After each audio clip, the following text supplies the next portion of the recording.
Hello दोस्तों, मैं आनंद कुमार स्वागत करता हूं आप सभी का यूनिवर्सल बायोलॉजी चैनल पर। हम लोग पढ़ रहे हैं क्लास 11 का बायोलॉजी का chapter number 5 morphology of flowering plants.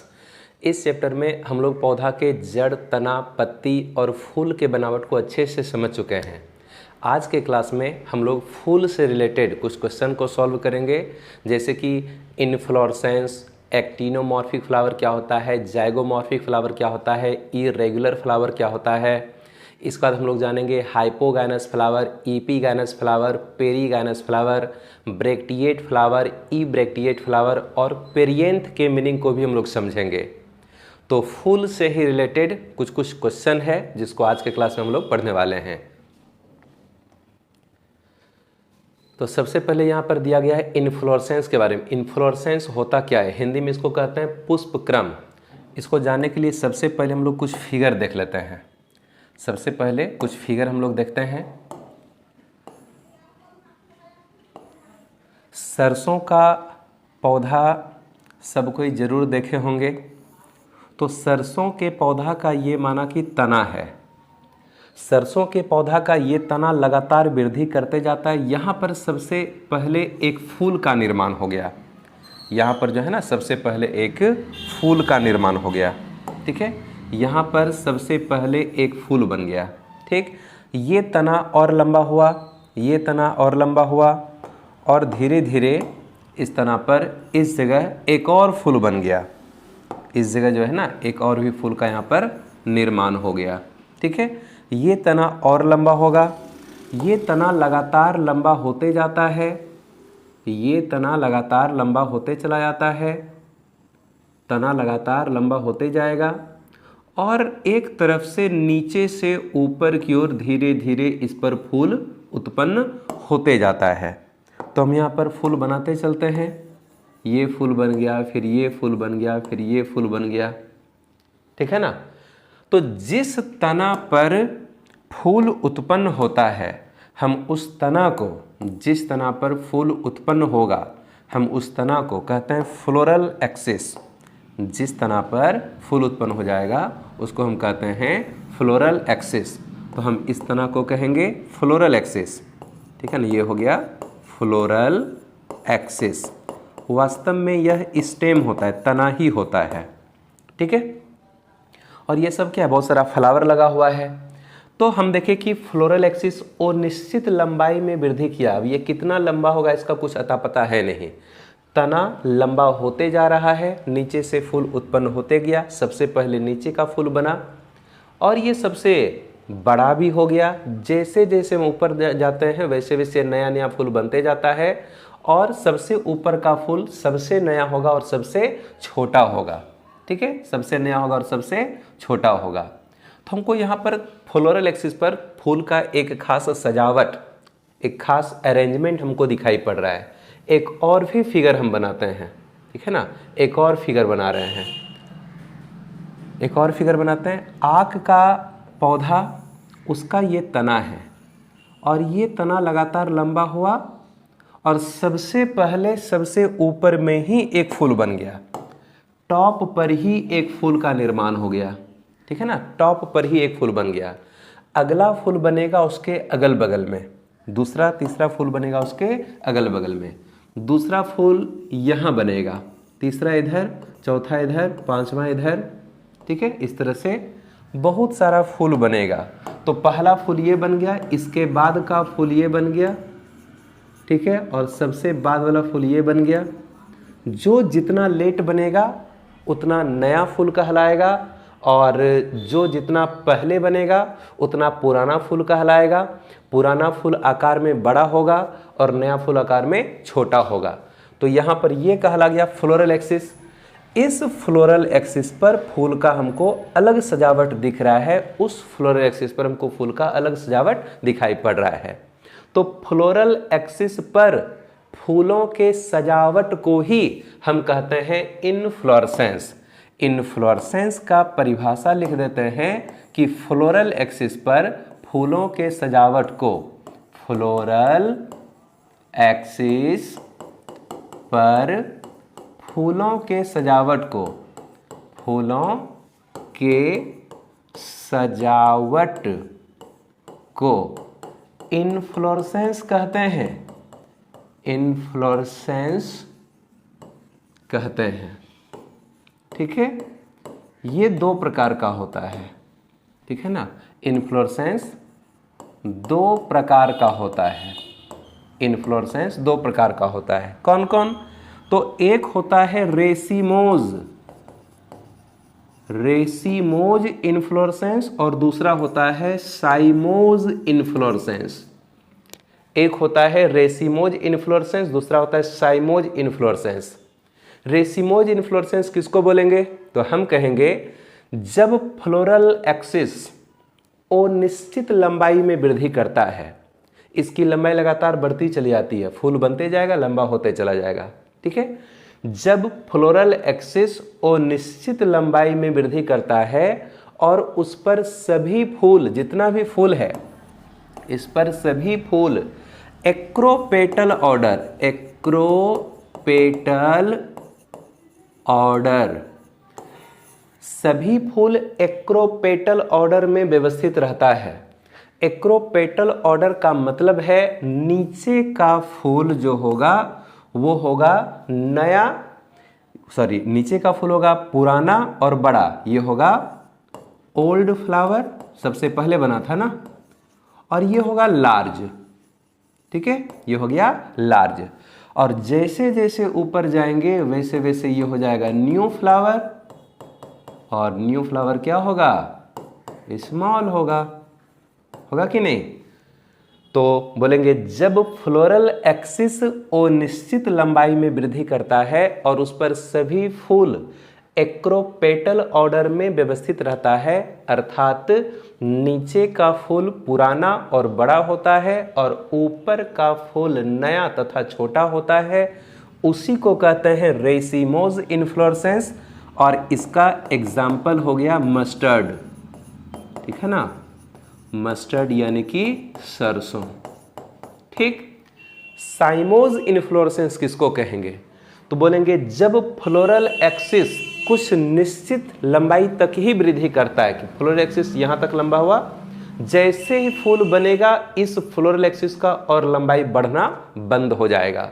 तो जब फ्लोरल एक्सिस कुछ निश्चित लंबाई तक ही वृद्धि करता है और उस पर सभी फूल, ये सभी फूल बोलेंगे सेंट्रीफ्यूगल, सेंट्रीफ्यूगल ऑर्डर में व्यवस्थित रहता है। मतलब ये कि ऊपर या बीच का फूल, हम इसको ऊपर का फूल या फिर बीच का भी कह सकते हैं, क्योंकि ये सभी फूल लगभग एक जगह में आ रहा है, तो हम इसको ऊपर का फूल कहेंगे या फिर इसको बीच का फूल कहेंगे। ऊपर या बीच का फूल जो होता है वो सबसे पुराना होता है, ओल्ड फ्लावर, और ये सबसे बड़ा होता है, लार्ज भी हो गया। और नीचे या किनारे का फूल, नीचे या किनारे का फूल, ठीक है ना, नीचे या किनारे का फूल, ये होगा न्यू फ्लावर, नया होता है, और ये छोटा होता है, स्मॉल होता है। तो हम इसको कहते हैं साइमोज इनफ्लोरेसेंस, और इसका एग्जाम्पल है आक, कैलोट्रोपिस, हिंदी में कहते हैं आक। परिभाषा फिर से बोल देते हैं, बोलेंगे जब फ्लोरल एक्सिस कुछ निश्चित लंबाई तक ही वृद्धि करता है और उस पर सभी फूल सेंट्रीफ्यूगल ऑर्डर में व्यवस्थित रहता है, मतलब ये कि बीच या फिर ऊपर का फूल सबसे पुराना और बड़ा होता है और नीचे या किनारे का फूल सबसे नया और सबसे छोटा होता है, तो उसी को कहते हैं साइमोज इनफ्लोरेसेंस। एग्जाम्पल हो गया आँख यानी कि कैलोट्रोपिस। तो इनफ्लोरेसेंस कंप्लीट हो गया। इनफ्लोरेसेंस समझ में आया? ठीक है, इनफ्लोरेसेंस समझ में आ गया।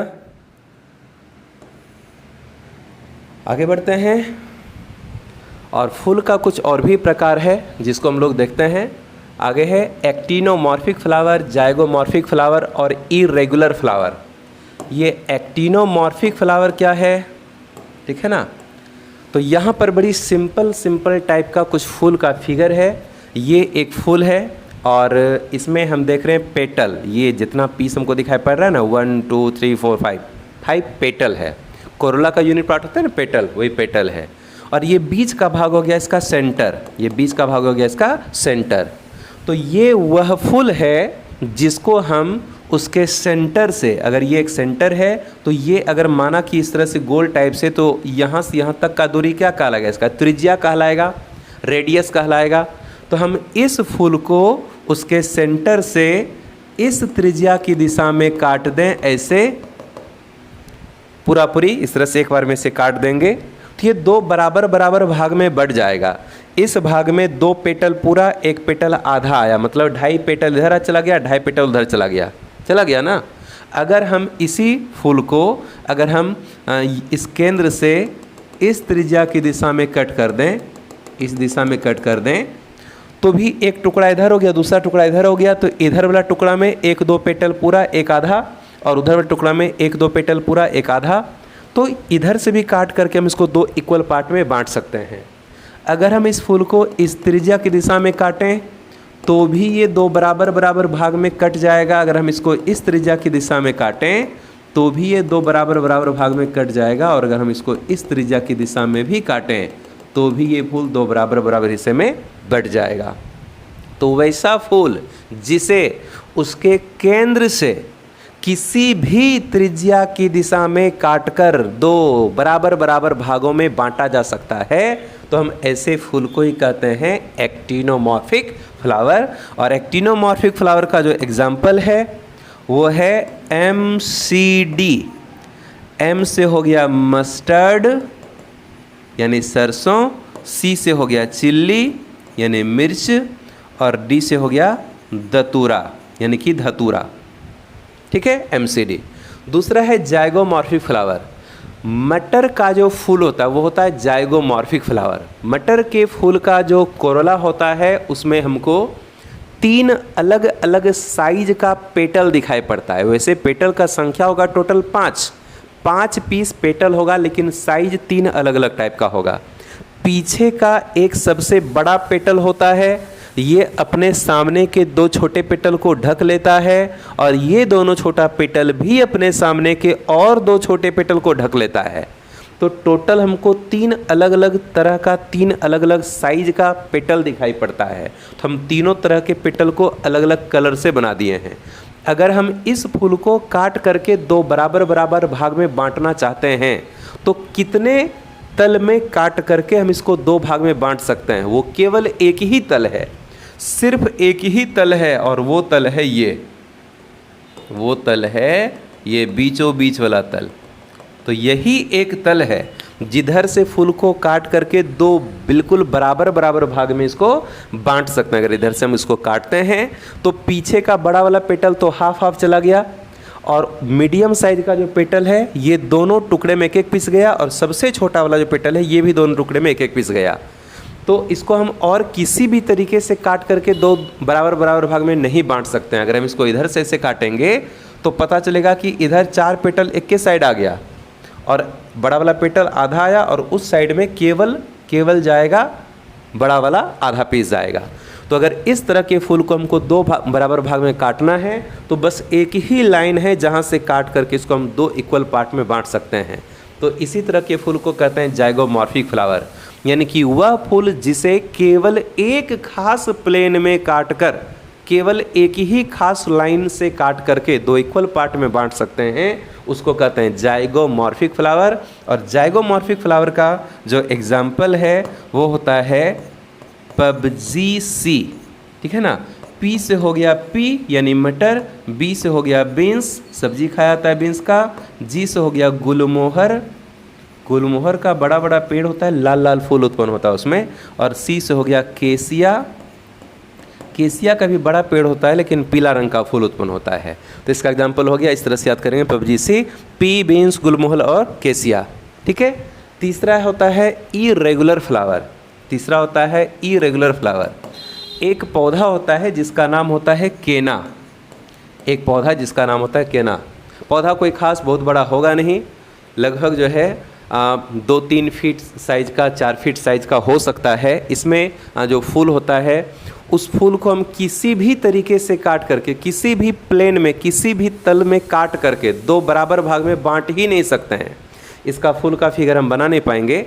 तो क्या है कि इरेगुलर फ्लावर का मतलब होता है वैसा फूल जिसे किसी भी लाइन से काट करके दो इक्वल पार्ट में बांटा ही नहीं जा सकता हो। यहाँ हम सीधा लिख देते हैं, दो पार्ट में, दो इक्वल पार्ट में नहीं बांटा जा सकता हो।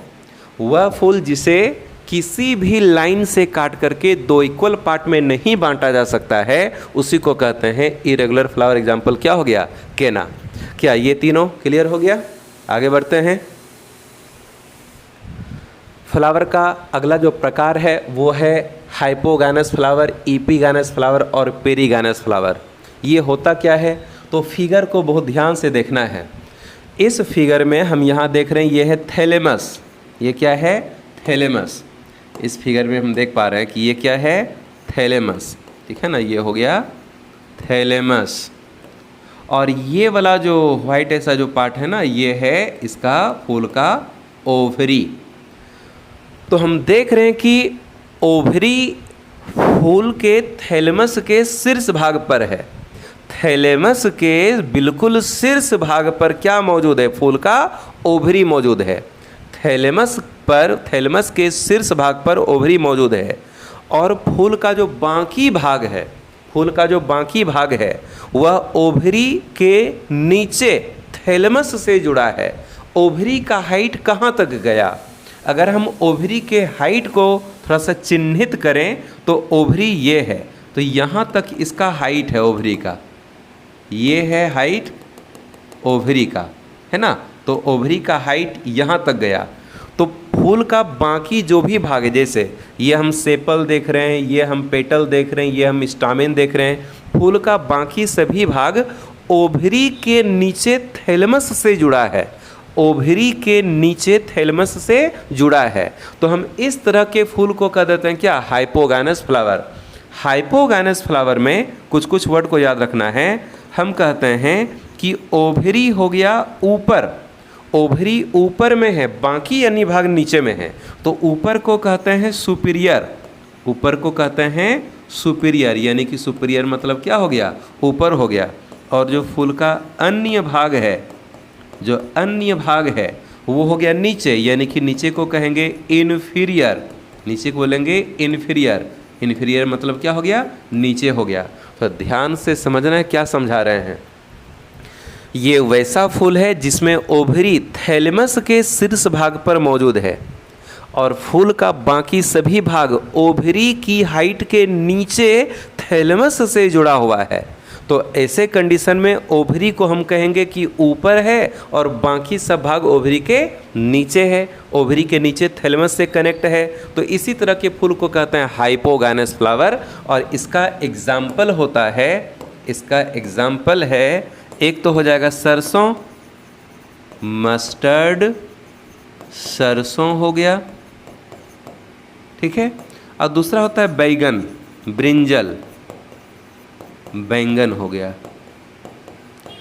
दूसरा फिगर को देखते हैं और तब जाकर के हमको ये वाला भी और बढ़िया से क्लियर हो जाएगा। दूसरे फिगर में हम ये देख रहे हैं थैलेमस है, ये हो गया थैलेमस। और अंदर वाला क्या हो गया? ओवरी हो गया। तो यहाँ थैलेमस बिल्कुल घड़ा के समान है या गोल टाइप से है, ओवरी को चारों ओर से घेरे है। जब घड़ा के समान थैलेमस के बिल्कुल बीच में ओवरी स्थित होता है, घड़ा के समान थैलेमस के बिल्कुल बीच में ओवरी स्थित होता है, यानी ओवरी को चारों ओर से ढक लिया है, घेर लिया है कौन? थैलेमस, ठीक है। और फूल का जो बाकी सभी भाग है वो ओवरी के ऊपर, यहाँ ओवरी का हाइट कहाँ है? ओवरी का हाइट ये हो गया, ओवरी का हाइट ये हो गया, ओवरी के ऊपर का हाइट ये हो गया। तो बाकी जितना भी भाग है फूल का, सेपल, पेटल, स्टामेन, ये सब ओवरी के ऊपर चला गया, ओवरी के ऊपर थैलेमस के शीर्ष भाग से जुड़ा है। बाकी सभी भाग ओवरी के ऊपर थैलेमस के शीर्ष भाग से जुड़ा है। तो हम कहेंगे कि ओवरी नीचे हो गया और बाकी सब भाग ऊपर हो गया। तो यहाँ पर लिख देते हैं ओवरी को हम ऊपर मानेंगे सॉरी ओवरी को हम नीचे बोलेंगे, ओवरी हो गया इन्फीरियर, इन्फीरियर मतलब क्या, नीचे, ठीक है। और अन्य भाग जो है, अन्य भाग जो है ये हो गया ऊपर, सुपीरियर हो गया अन्य भाग, अन्य भाग क्या हो गया, सुपीरियर हो गया। तो बोलेंगे वह फूल जिसमें घड़ा के समान थैलेमस के बिल्कुल बीच में ओवरी स्थित होता है, ओवरी का संपूर्ण दीवार थैलेमस से जुड़ा रहता है और फूल का अन्य सभी भाग ओवरी के ऊपर थैलेमस के शीर्ष भाग से जुड़ा रहता है, तो हम इसी फूल को कहते हैं इपीगाइनस फ्लावर। और इस फूल में ओवरी होता है इन्फीरियर यानी कि नीचे, और फूल का अन्य भाग होता है सुपीरियर यानी कि ऊपर। इसका एग्जाम्पल होता है, इसका जो एग्जाम्पल है, एक तो एग्जाम्पल हो जाएगा इसका खीरा हो जाएगा, ककम्बर, ठीक है ना, यानी कि खीरा हो गया। और दूसरा एग्जाम्पल हो जाएगा इसका अमरूद, गुआभा, अमरूद हो गया। एक बार फिर से इस दोनों पॉइंट को समझा देते हैं। इस दोनों फूल के फिगर में क्या अंतर हमको दिख रहा है, यहाँ ओवरी कहाँ पर है, थैलेमस के शीर्ष भाग पर, और फूल का अन्य भाग ओवरी के नीचे थैलेमस से जुड़ा हुआ है। तो हम कहते हैं कि ओवरी हो गया ऊपर और फूल का अन्य भाग हो गया नीचे, यानी ओवरी हो गया सुपीरियर, सुपीरियर यानी कि ऊपर, और अन्य भाग हो गया फूल का इन्फीरियर यानी कि नीचे। लेकिन इस फिगर में क्या देख रहे हैं कि घड़ा के समान थैलेमस है और उसके बीच में ओवरी स्थित है। ओवरी का संपूर्ण दीवार थैलेमस से जाकर के जुड़ गया, चिपका हुआ है। ओवरी का संपूर्ण दीवार थैलेमस से जाकर के चिपका हुआ है, ठीक है। और फूल का बाकी जो भी भाग है वो सब ओवरी के ऊपर थैलेमस के शीर्ष भाग से जुड़ा है, ओवरी के ऊपर थैलेमस के शीर्ष भाग से जुड़ा है।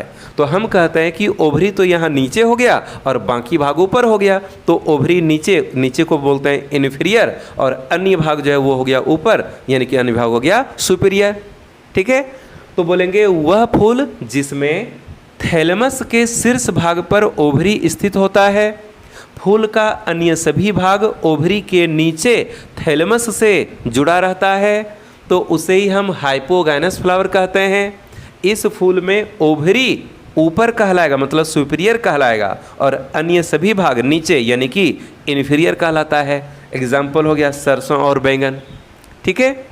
दूसरा इपीगाइनस फ्लावर, बोलेंगे जब घड़ा के समान थैलेमस के बिल्कुल बीच में ओवरी स्थित होता है, ओवरी का संपूर्ण दीवार थैलेमस से जुड़ा रहता है और अन्य सभी भाग ओवरी के ऊपर थैलेमस के शीर्ष भाग से जुड़ा रहता है, तो हम उसी को कहते हैं इपीगाइनस फ्लावर। और इसका इस फूल में ओवरी होता है इन्फीरियर, ओवरी को हम नीचे कहते हैं, और अन्य भाग हो गया सुपीरियर, या अन्य भाग तो ओवरी के ऊपर चला गया। एग्जाम्पल है खीरा और अमरूद, ठीक। अब एक तीसरा है पेरीगाइनस फ्लावर।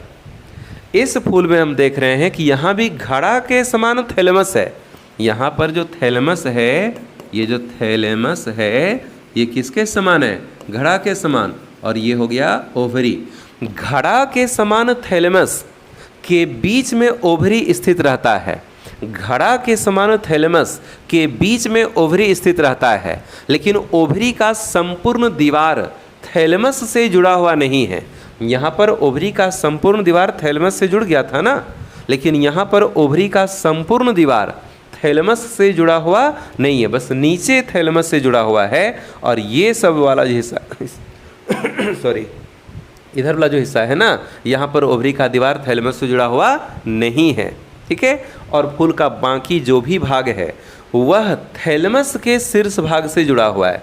थैलेमस का जो शीर्ष भाग है ना ऊपर में, यहाँ से बाकी सब भाग जुड़ा हुआ है। तो इस तरह के फूल को कह देते हैं पेरीगाइनस फ्लावर। पेरीगाइनस फ्लावर में ओवरी को हम क्या माने, ऊपर या नीचे माने, और फूल के अन्य भाग को हम क्या माने, ऊपर या नीचे माने। तो हमको देख करके ऐसा लग रहा है कि ओवरी थोड़ा नीचे है और फूल का जो अन्य भाग उसको हम थोड़ा सा ऊपर कहेंगे। हम पूरी ओवरी को नीचे नहीं कह सकते हैं, अन्य भाग को पूरा पूरी हम ऊपर नहीं कर सकते हैं, तो हम यहाँ हाफ वर्ड का यूज़ करते हैं, आधा वर्ड का यूज़ करते हैं। हम कहते हैं कि ओवरी हो गया हाफ इन्फीरियर, ओवरी कहलाएगा हाफ इन्फीरियर, ठीक है ना, मतलब आधा नीचे मानेंगे इसको। और फुल के अन्य भाग को कहेंगे हाफ सुपीरियर, थोड़ा ऊपर मानेंगे, इसको बोलेंगे हाफ सुपीरियर, ठीक है, इसको बोलेंगे हाफ सुपीरियर। इसका दो एग्जाम्पल है, एक एग्जाम्पल हो गया गुलाब, रोज, और दूसरा हो गया बेर, प्लम यानी कि बेर हो गया। तो इसका परिभाषा बोलेंगे वह फूल जिसमें घड़ा के समान थैलेमस के बीच में ओवरी स्थित होता है, लेकिन ओवरी का संपूर्ण दीवार थैलेमस से जुड़ा हुआ नहीं रहता है। फूल का अन्य सभी भाग थैलेमस के शीर्ष भाग से जुड़ा रहता है, तो उस फूल को हम कहते हैं पेरिगाइनस फ्लावर। और इस फूल में ओवरी हाफ इन्फीरियर, थोड़ा नीचे मान के चलते हैं, और फूल के अन्य भाग को हाफ सुपीरियर, थोड़ा सा हम इसको ऊपर मान के चलते हैं। एग्जाम्पल हो गया गुलाब और बेर। क्या ये क्लियर हो गया?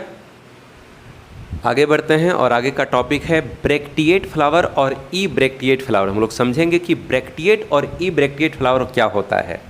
तो इस फिगर को हम देख रहे हैं, यहाँ पर हमको तना दिखाई पड़ रहा है, फूल का डंडी दिखाई पड़ रहा है, ऊपर हमको फूल दिखाई पड़ रहा है, और फूल के डंठल के आधारीय भाग से एक या दो छोटी पत्ती के समान रचना भी हमको यहाँ पर दिखाई पड़ रहा है।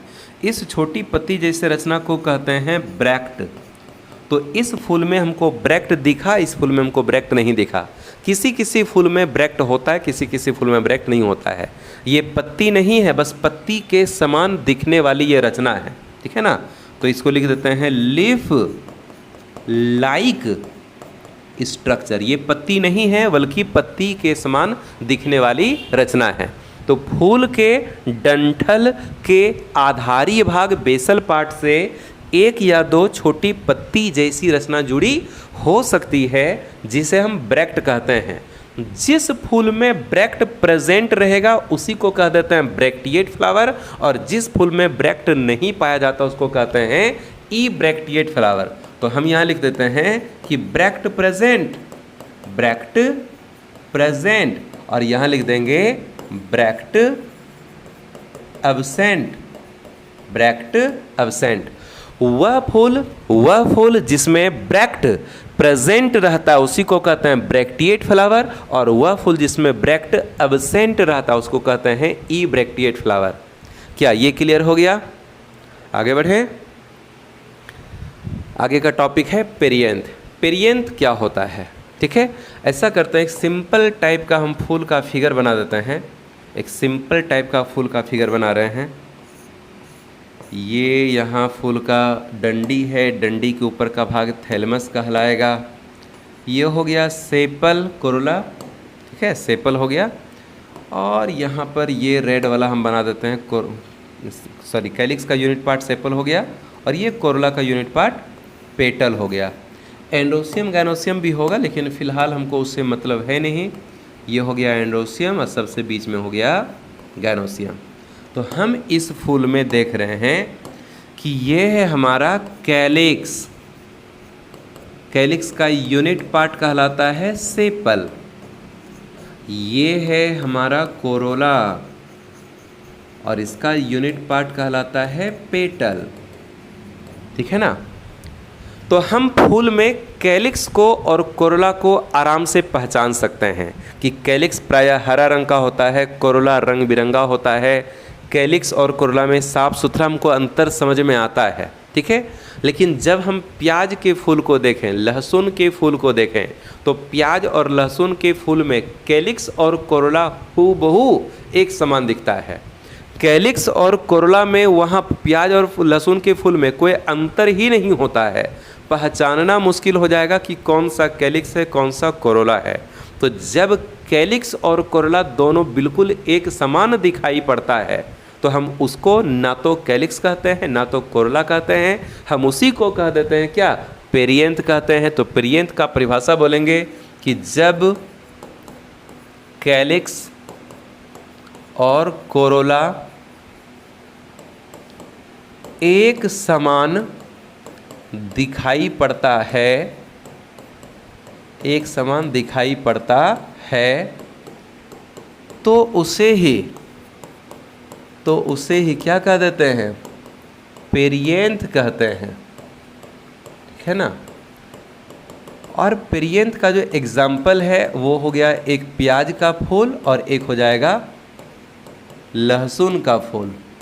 प्याज और लहसुन में कैलिक्स और कोरोला बिल्कुल एक जैसा दिखाई पड़ेगा। अभी हमको जैसे यहाँ पर कैलिक्स और कोरोला साफ अलग अलग टाइप का दिखाई पड़ रहा है ना, लेकिन प्याज और लहसुन में कैलिक्स और कोरोला दोनों बिल्कुल हूबहू एक समान दिखाई पड़ता है, तो उसमें पहचानना कठिन हो जाएगा। जब कैलिक्स और कोरोला में अंतर करना संभव नहीं हो, यानी कि जब कैलिक्स और कोरोला दोनों एक समान दिखाई पड़ जाए, उसी को हम कह देते हैं पेरियंथ। और पेरियंथ का एग्जाम्पल हो गया प्याज और लहसुन। पेरियंथ का जो सिंगल पीस होता है, जैसे कि हम यहाँ पर लिखे, कैलिक्स का सिंगल पीस कहलाएगा सेपल। ये एक टुकड़ा एक सेपल, ये दूसरा टुकड़ा दूसरा सेपल है। जितना सेपल होगा सबको मिला करके बोल देंगे कैलिक्स। तो कैलिक्स का यूनिट पार्ट हो गया सेपल, कोरोला का यूनिट पार्ट हो गया पेटल। तो पेरियंथ का यूनिट पार्ट क्या कहलाता है? Unit part of perianth. Perianth के यूनिट पार्ट को कहते हैं टेपल। पेरियंथ के यूनिट पार्ट को क्या कहेंगे? टेपल कहते हैं। कैलिक्स के यूनिट पार्ट को सेपल कहते हैं, कोरोला के यूनिट पार्ट को पेटल कहते हैं, और पेरियंथ के यूनिट पार्ट को क्या कहेंगे? टेपल कहेंगे। तो प्याज और लहसुन में कैलिक्स कोरोला अलग अलग टाइप का नहीं होता है, एक समान होगा। उसको क्या बोल दिए? उसको बोल दिए पेरियंथ। और पेरियंथ के यूनिट पार्ट को कह देंगे टेपल। क्या ये बात समझ में आ गया? तो शायद इसके बाद आगे कुछ है नहीं। और आज के क्लास में हम लोग फूल से रिलेटेड इन्फ्लोरेसेंस को समझे। हम लोग actinomorphic flower, zygomorphic flower, irregular flower, hypogynous flower, perigynous flower, epigynous flower, bracteate flower, ebracteate flower, perianth. तो फूल से रिलेटेड कई छोटे छोटे टॉपिक हम लोग समझे। और आगे के क्लास में फूल से ही रिलेटेड कुछ और भी क्वेश्चन है जिसको हम लोग आगे की कुछ क्लास में पढ़ने वाले हैं। तो आज का लेक्चर यहीं पर होता है कंप्लीट। मिलते हैं अगले क्लास में। Thank you so much, all the best.